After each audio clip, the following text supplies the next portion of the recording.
Nous allons maintenant parler des émetteurs sonores. Le premier émetteur sonore, vous l'entendez, c'est la voix. L'onde sonore créée par notre voix provient du mouvement de nos cordes vocales sous l'effet du souffle qui est produit par notre appareil respiratoire. Cette vibration de nos cordes vocales va ensuite s'amplifier et résonner dans différents espaces ou cavités tels que la gorge, le nez. C'est pour ça qu'on a tous une voix différente parce que tout simplement nous n'avons pas les mêmes cordes vocales et nous n'avons pas les mêmes espaces d'amplification et de résonance. Comme toutes les ondes sonores, la voix va être caractérisée par 4 paramètres principaux, donc un de plus que pour les ondes sonores. On retrouve la hauteur, c'est-à-dire la sensation auditive, plus ou moins aiguë, plus ou moins grave. C'est lié à la note quand on parle d'un instrument de musique. Cette hauteur, c'est la fréquence du fondamental. Elle va donc s'exprimer en Hertz. On va parler également de l'intensité, qui va être lié au niveau sonore.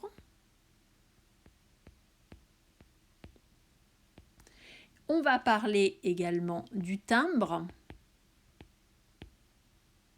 C'est la sensation auditive qui est liée aux harmoniques qui vont être présents. C'est pour ça qu'une voix peut être claire ou alors plutôt sombre.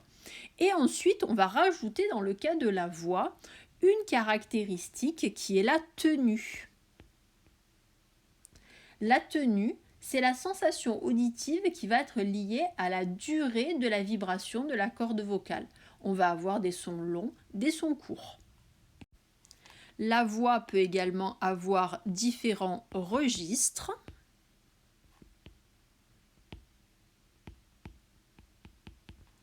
Ce sont tout simplement l'étendue de l'échelle vocale que l'on peut avoir de la note la plus grave à la note la plus aiguë. Dans le cas de la voix chantée, on parle également de tessiture.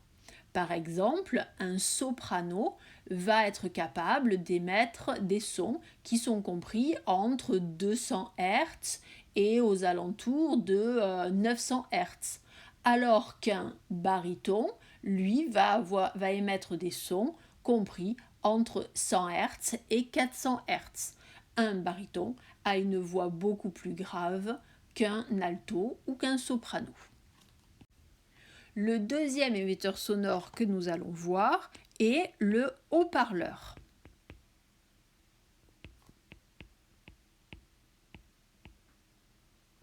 Qu'on note la plupart du temps HP.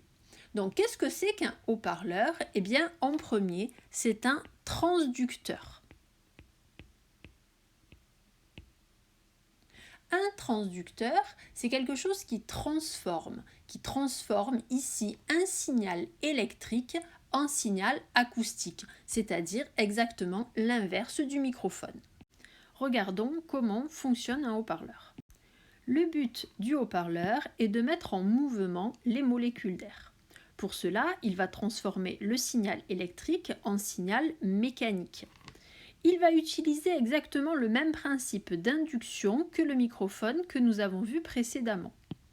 Sauf que, cette fois-ci, nous allons avoir ici une bobine qui bouge sous l'effet du courant électrique et qui donc entraîne dans son mouvement la membrane qui se trouve ici, qui va ensuite mettre en mouvement les molécules d'air qui sont là. La force qui va mettre en mouvement la bobine, sous l'effet du courant électrique et de l'aimant qui se trouve à l'intérieur, porte le nom de force de Laplace. Le haut-parleur va ensuite avoir différentes caractéristiques techniques qui ressemblent beaucoup à celles du microphone. C'est-à-dire que là aussi on parlera de bande passante, le domaine de fréquence de son qu'il est capable de restituer. On va avoir différents types de haut-parleurs. Des haut-parleurs qu'on appelle des boomers par exemple qui vont restituer surtout des basses fréquences.